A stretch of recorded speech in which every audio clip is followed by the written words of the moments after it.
Hello, everyone. My name is Neil Bertelsen. I'm a HIV patient advocate and also the past chair of HTAi's Patient and Citizens Involvement Group. And I want to thank HTAi for giving me this opportunity to talk to you today. So let's dive right in. I've been struck during this year about the parallels between the HIV pandemic and the COVID pandemic. And as somebody who's been through both, I wanted to ask questions about what did we learn from HIV and what did we forget? What did we get better at? And how can we as the HTA community move forward? And in order to do that, I'm going to take you on a journey back through time. And we're going to go back 40 years ago.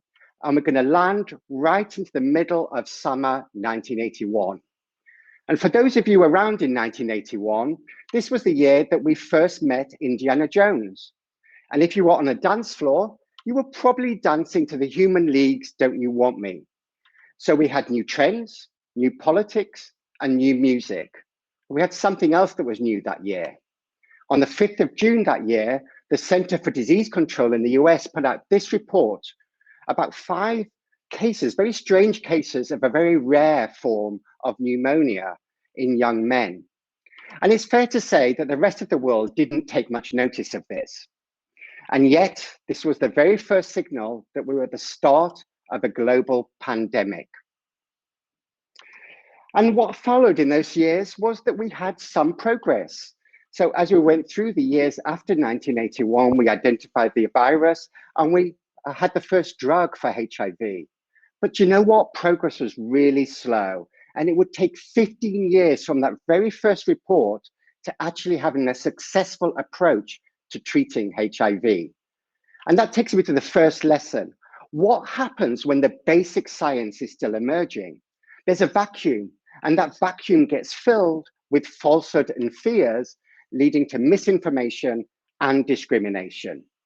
And you can see that in this picture here from 1986 in the US, that you could lose your job if your employer believed that perhaps, maybe you could spread AIDS. And so what we see when we have this vacuum of information, because the science is emerging, we see that there's misinformation. So we had that back then. There were lots of people who thought that HIV was man-made and planted deliberately in certain communities. In the main public, we have fear. Who should I avoid? How shall I catch this? And shouldn't we just separate those people who have it from the rest of society? And that leads directly to discrimination. At best, indifference towards those that are most affected, and at worst, violence against sections of the community that are blamed for the pandemic. And I come from the UK, so this is how I saw it. These are headlines from around that time. And you can see here that the mainstream media were not very sympathetic to the cause. They were not interested in explaining the science. So what did we as the HIV community do about this? I think firstly, and I would say most importantly, is that we developed our own information networks and our drop-in centers. And I can't emphasize enough how important those drop-in centers were for giving us a safe place where we could escape from the prejudice and the fears. We taught ourselves. Those who knew how to read scientific papers taught others how to do that. And when new science emerged, we translated that into plain language and faxed that around the world. This was before the internet. We partnered where we could to get the right messages out there. And we relied on others to demonstrate that the myths were not real. Probably the most famous example of that was the day in 1987 where Princess Diana shook hands with people with AIDS without gloves.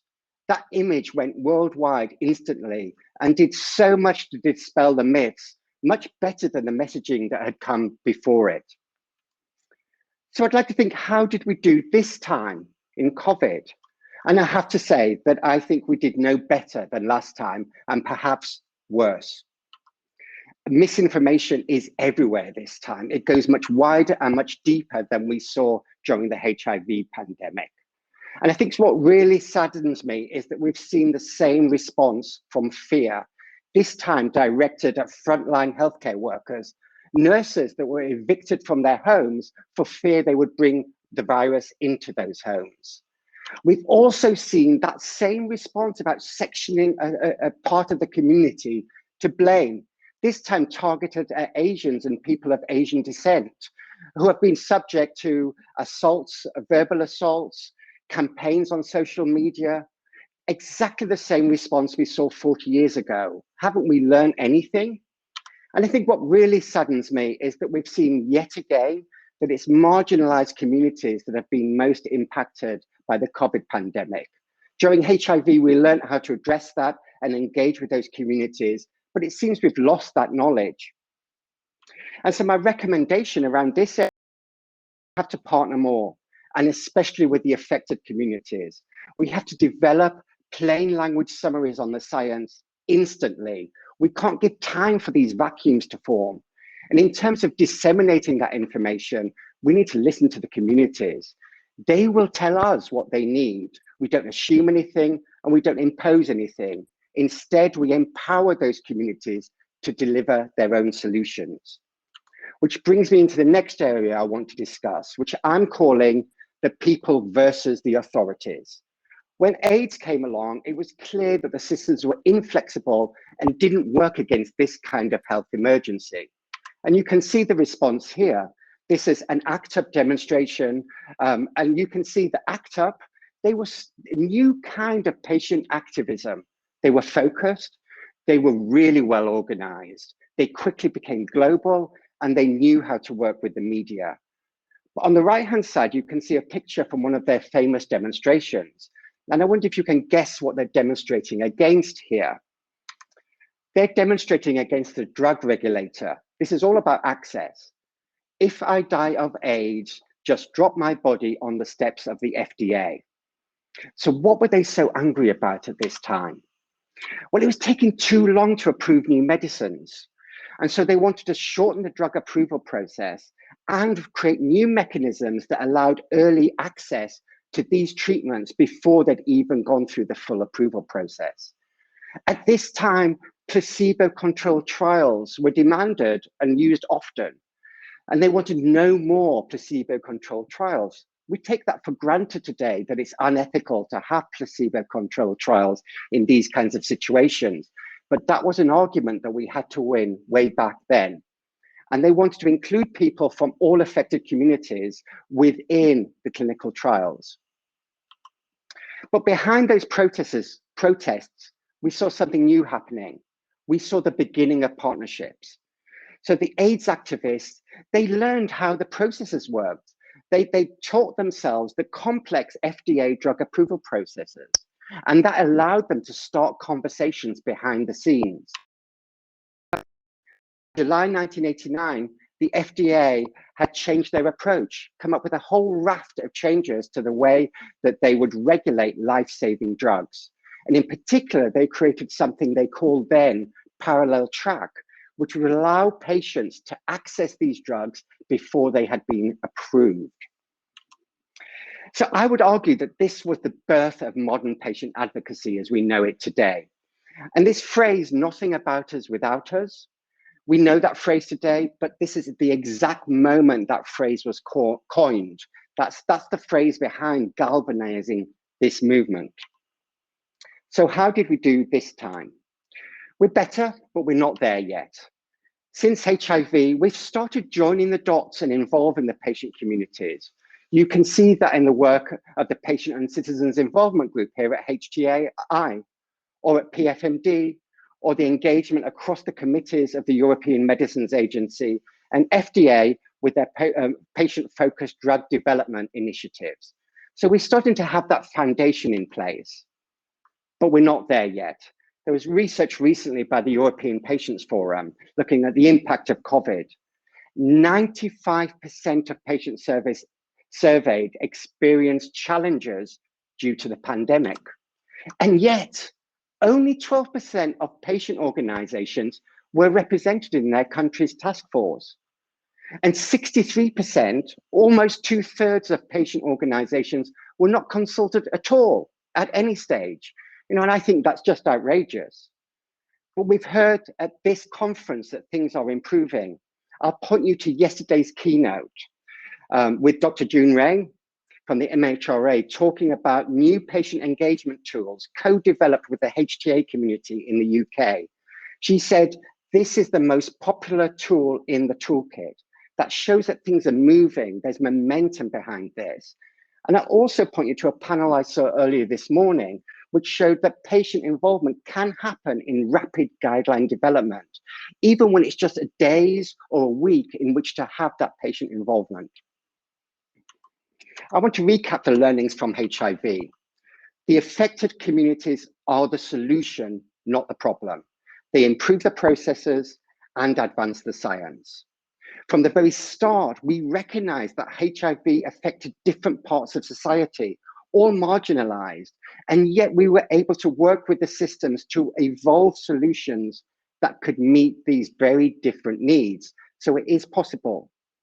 The HIV community also broke down the silos between healthcare, social care, welfare, so that we could have these one-stop shop solutions to delivering care, and that care co-delivered by the community themselves.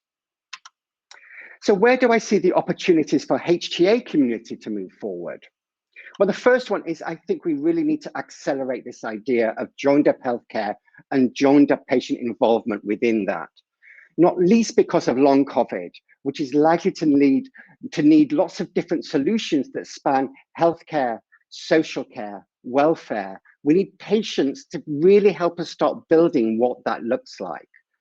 And I think as we emerge from the COVID pandemic and our healthcare systems ramp up again, we need a lot of help from the patient community to understand how we accelerate appropriately and really target that acceleration to the patients that most need it. My second recommendation is around diversity and inclusion. And these are sort of buzzwords that you hear a lot these days, but I would argue, and I hope I've made this clear through this presentation, that we cannot lose the lessons we've learned from both pandemics on the need to engage with all sections of society. That means we're going to need new and flexible engagement methods, including some that pool input from a much wider group of patients and citizens. And we need much more research to assess what's the impact of these different engagement methods. Where did they work best and where should we not use them? The third recommendation is to continue to build those strong links with regulators. I think the speed of regulatory decision-making has been breathtaking during this last year, but it's not new. We've seen the regulators accelerating ahead of HTAi for a while now. So I think we're going to need to work much closer with the regulatory community, start assessing evidence in real time together with patient involvement so that we can have faster access. But I think there's an avalanche of new data, new kinds of data coming to both regulators and HTAs, and that's patient experience data. And I think we need to work much closer with the regulatory community to determine how we're going to use this kind of data and how this works with patient involvement. So I believe that patient involvement is more necessary when we have patient experience data to help us contextualize that data. I really do not want us to be in this place 40 years from now. We shouldn't have to learn this lesson a second time. I think we have a great opportunity today to reshape the way that we make decisions with the collaboration and input from the diverse sections of society, all sections of society that we serve. I believe that the HTAi community is in a vital place to do this, but only when it leverages its collaboration and partnership instincts beyond HTAi. We need to be building those networks way beyond the HTAi community. And that's it from me. So thank you ever so much for listening. Bye-bye.